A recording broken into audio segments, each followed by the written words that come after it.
Good morning. Ito yung actual test na gagawin nyo sa LTO kapag kayo magpapa-non-pro.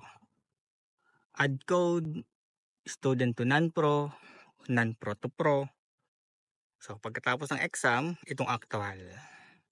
So dapat maipasok nyo ang sasakyan dito sa cone na to. Ito ay napakaliit.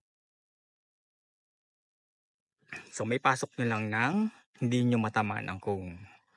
So unang step yung gagawin, 2-person distance. Yan, distance nyo, 2-person.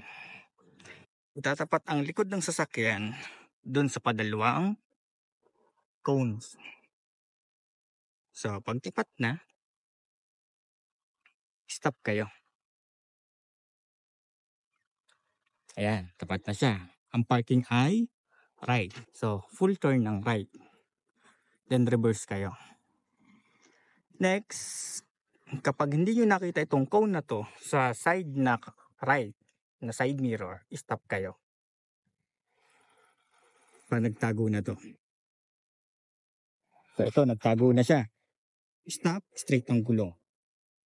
Then, kapag itong gulong naman tong sa left na sa likodan, ay tumapat dito sa cone, stop ulit. Then, sagad sa kaliwa. Ang mahalaga lang dito, yung pagtingin nyo ay left at right. Sasabit kayo kapag hindi natin yung side mirror. So, ito, mapapansin nyo, malapit na. Pag hindi siya tumingin, sabit talaga yan.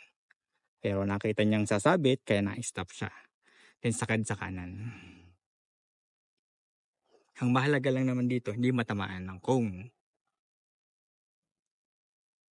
na makapasok sa loob ng sasakyan, dito sa loob ng cone.